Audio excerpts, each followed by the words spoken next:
being the devil. Despite being attacked directly by the devil.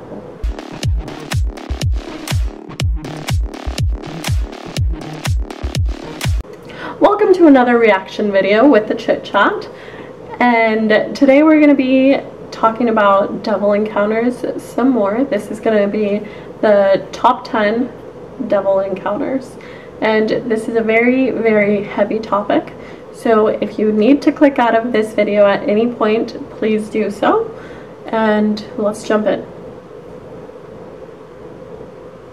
I know a few celebrities I want to meet, a few of my favourite musicians perhaps. I've got a mental list, but one person who is definitely not on there is the devil. Whether or not you believe in the devil, there are many people throughout history that not only believed in him, they claim to have actually met him and have sometimes done dark deals that have become the stuff of legend. Here are 10 of the most famous that I found. My name is Danny Burke, and this is the top 10 scary real-life devil encounters. Starting off at number 10 now, we have the Illusionist. This is said to be a true story from Juarez in Mexico of when the devil appeared to a man there. It happened in 1942 and was later told by his son before spreading around the world. On a summer's day, the man went down to see the circus in town with his father and his brother. The shows weren't very interesting that year, but they met two girls and went off to hear some live music. Suddenly, they were stopped by a short man in a dinner jacket. He claimed that he was the greatest illusionist in the world, but that the circus turned him down because his act was so terrifying. The owner had accused him of being the devil. This got the man and his brother's attention. The stranger said they could see the amazing trick at his home. They followed the stranger back and sat on a sofa in his trailer. The stranger extended his arm and began running his left hand over his gloved right hand, all while chanting a strange tongue. He asked if they were ready. They said yes. He pulled off the glove and everyone screamed. To their horror, the hand was now a skeleton hand, still wiggling its fingers. The man's brother got up to take a closer look. The stranger grabbed the top of his head with his bony hand and said he was now really going to show them something. At this point, they all ran and screamed. The man stopped and looked back. The stranger was standing on top of the steps and laughing at them. On the ground was a wooden plank with long nails pointing up. The stranger jumped off the step and landed right onto a nail. Blood poured out of his boot, but he continued to laugh. The man just stared at him, transfixed, until his brother grabbed him and they both ran away. They knew it was the devil. They felt it was the devil, and they say it was a day they can never forget. Next up at number 9 now, we have Robert Johnson. He's one of the most legendary blues musicians of all time, whose music went on to influence other musicians for generations. Aside from his music, folks may tell you another story about Robert Johnson, that he met the devil. They say that one day Robert was walking down the highway on a cool October night when he came to a crossroads. A tall man was sitting there on a log by the side of the road. He said that he knew Robert and asked him if he wanted to play the guitar like nobody had ever played it before, to be the king of the Delta blues. He said yes, he wanted that. The devil warned him though that although his music will enchant the crowds, his soul will now belong to him. This is not just any crossroads, the devil said. I put this X here for a reason, and I've been waiting on you. Then the devil possessed him. Robert's eyes rolled upwards in their sockets. The moon pierced his eyes. Then he looked at the man straight in the eyes and said, "Step back, devil man. I'm going to Rosedale. I am the blues." Now, whether or not you believe that story, Robert Johnson was an incredible blues musician. I was actually listening to him as I wrote this script, and he also died under mysterious circumstances involving some sort of poison when he was 27 years old, which historians are still trying to fully understand. Moving on to number 8 now, we have Saint Dunstan. He was a 10th century hermit who lived in Glastonbury in England. Okay, so that does it. For sure, for sure. If there is any type of mysterious circumstances over a death, I'm like, that's the devil's work. I feel weird saying that, but hopefully it's Ellis, what's his name? Now I gotta look it up, hold on. What's that actor's name? Alice Michaels, I wanna say? Tom Ellis, okay. So, Tom Ellis, so I'd much rather see Tom Ellis than, you know, the other one, the actual one. Oh, that was scary. Okay, well, if you hear noises, let me know. This has been non-stop since I started doing this. It's in my head. It's fine. It's fine. It's not real. It's a glitch in the Matrix. But let's keep going, because I never learned. One day, I'm 27 years old, which historians are still trying to fully understand. Moving on to number 8 now, we have Saint Dunstan. He was a 10th century hermit who lived in Glastonbury in England. One day, a mysterious stranger approached him and asked that Saint Dunstan use his skill in smithing to make a chalice for him, a sort of holy cup, if you like. Dunstan agreed and set to work. As he worked away though, he saw the stranger change form from man to woman, from woman into a child, flowing from one to the next. Dunstan realized that this was the devil, but he tried to act as if he hadn't noticed. Then, when the chance presented itself, he grabbed a pair of red-hot tongs from the fire and pierced them into the stranger's nostrils, causing the devil to cry out in pain and flee. A while later, the devil returned, this time as a vagrant street performer playing the harp. Dunstan grabbed him by the leg this time and began shoeing him. Then he nailed a horseshoe to his cloven foot. The devil screamed in agony and agreed to be released on the condition that he never approach a house with a horseshoe hanging over the doorway ever again. This gave birth to the legend that horseshoes are lucky and even keep the devil at bay. Moving on to number 7 now, we have the devil's violinist. That's the name given to Niccolo Paganini. Some even say he was the greatest violin player who ever lived. He was a child prodigy in Genoa, Italy, who struggled to find a teacher that he couldn't surpass immediately. By the age of 15, he was touring solo. Within a year, he had a breakdown and succumbed to alcoholism. He didn't reappear in the public eye until the age of 22, but this time, he was somehow better than ever. They say he was able to play 3 octaves across 4 strings and a handspan. Now, you don't actually have to know what that means, but it's thought to be nearly impossible, even by today's standards. He was a striking sight in his performances. Very tall and very thin, with hollow cheeks, very long fingers, pale skin, and flaming eyes with thin lips that held a sardonic smile. To top it all off, he wore all black for his performances. Soon, rumours began to circulate that his violin was the devil's instrument, that Paganini had actually made a deal with the devil. Some say they saw the devil help Paganini play. Others say rumours began to circulate that his violin was the devil's instrument, that Paganini had actually made a deal with the devil. Some say they saw the devil help Paganini play. Are you serious? Like, how wild would that be to just... Okay, I'm gonna do something. Hold on. Okay, I'm sorry, guys. Okay, I'm sorry. It's just the blinds kept moving, so I'm hoping that they stop moving by themselves. Anyways, let's move on. They say that they once saw... Okay, I'm sorry about that, guys. I just wanted the blinds to stop moving by themselves, so I'm hoping this will help subdue the movements. And were you able to hear that? Like the blinds moving? Were you able to hear that, or is it just me? I hope it was caught on camera. But thank you, guys. But thank you. Let's move on.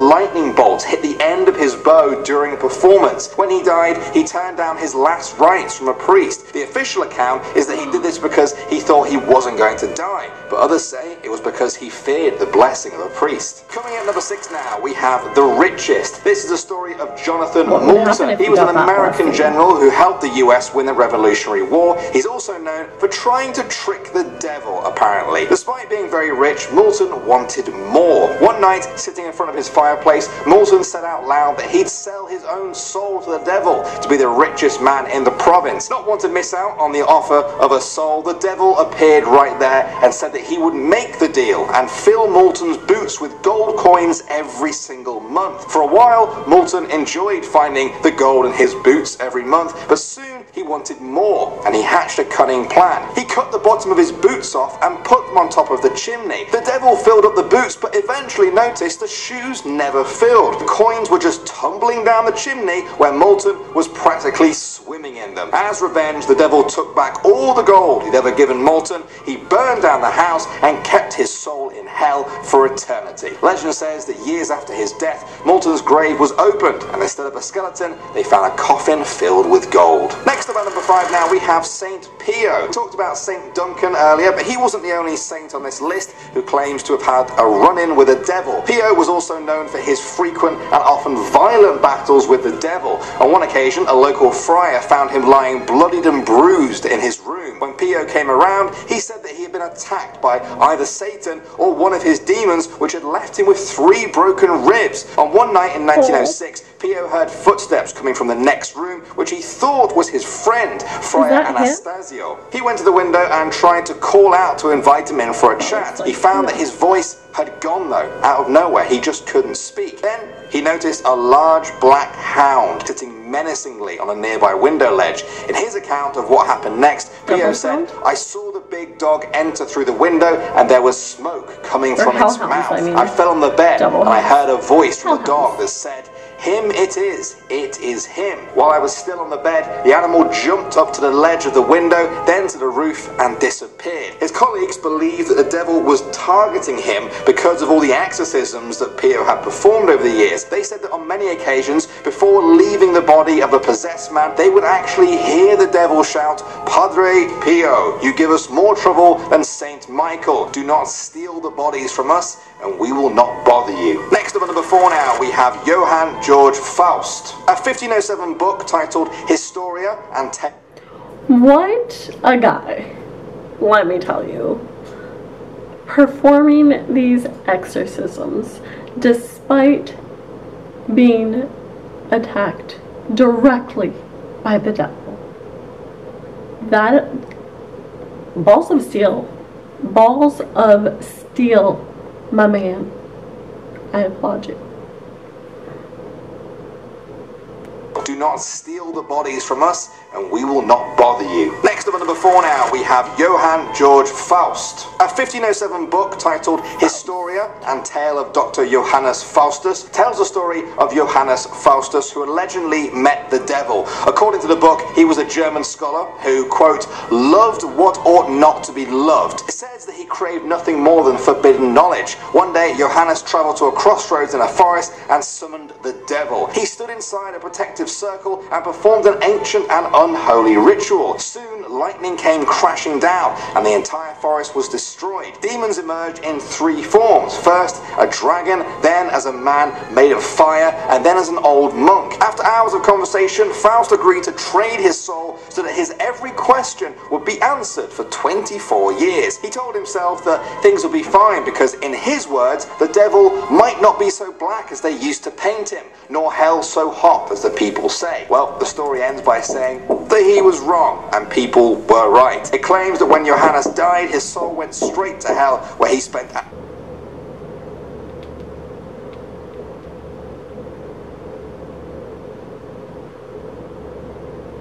an eternity of torture, wishing for death, but finding that even death had forsaken him. Moving on to number 3 now, we have the Signed Pact. Father Urbain Grandier was a French Catholic priest who, in 1632, was accused by a local group of nuns that he had bewitched them and sent demons to commit evil and impudent acts with them. Investigations into Urbain reached a new level with the discovery of what a local group of nuns that he had bewitched them and sent demons to commit evil and impudent acts with them. Investigations into Urbain reached a new level with the discovery of what people claimed was a physical contract written on paper between Urbain and the devil. The contract was said to be even signed by Urbain, the devil, and a number of different demons. It read, "We, the influential Lucifer, the young Satan, Beelzebub, Leviathan, ELEMIS, and Astaroth, together with the others, have today accepted the covenant pact of Urbain Grandier, who is ours. And him do we promise the love of women, the flower of virgins, the respect of monarchs, honors, lusts, and powers." That's where it ended. Well, whatever you guys think about all of that, the local court found him guilty and sent him to burn at the stake. Moving on now to number 2, we have Saint Gemma Gallagher. In her diaries, she wrote that she... Okay, so I don't think that would... Okay. So I don't think that would be admissible in court today. Maybe back in the day with, you know, the Salem witch trials and all. Hold on. I hear the baby. Yeah, so I don't think that piece of paper would hold up in court today. What I did find interesting though is that I noted some of the names from Sabrina, the Teenage Witch. So the dark version, not the 90s. Not the 90s version, but the one currently. So yeah, that was interesting. Maybe I gotta do a little more research on these demons. But yes, let's go to the next one. He believed the devil himself was... court found him guilty and sent him to burn at the stake. Moving on now to number 2, we have Saint Gemma Gallagher. In her diaries, she wrote that she believed the devil himself was waging a personal war against her. In one famous passage, she wrote, "The demon came before me as a giant of great height and kept saying to me, 'For thee there is no more hope of salvation. Thou art in my hands.' I replied that God is merciful and therefore I fear nothing. Then, giving me a hard blow on the head in a rage, he said, 'Cursed be you,' and then he disappeared. I then went into my room to rest, and there I found him. He began again to strike me with a knotted rope and wanted me to listen to him while he suggested wickedness. I said no, and he struck me even harder, knocking my head violently against the ground. At a certain point, it came to my mind to invoke Jesus, Father, eternal Father, through the most precious blood of Jesus, free me. I then don't quite know what happened next. That contemptible beast dragged me from my bed and threw me, hitting my head against the floor with such force that it pains me still.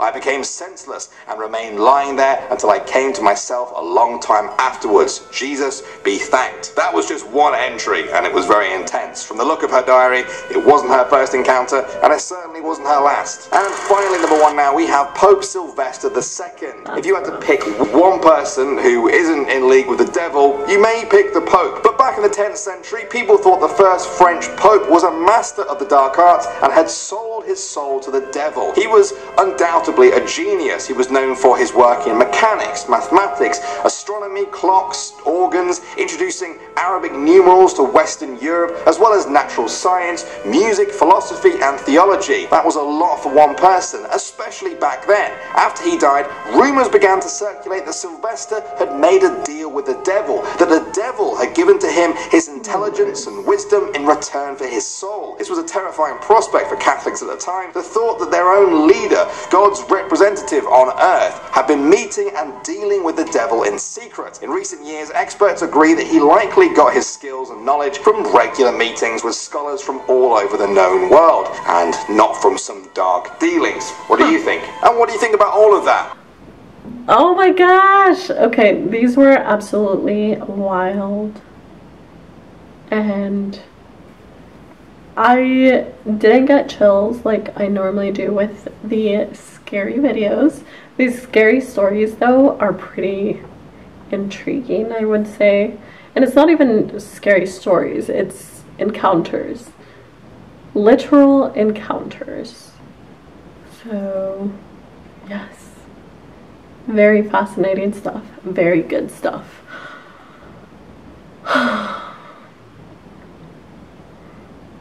How are you feeling?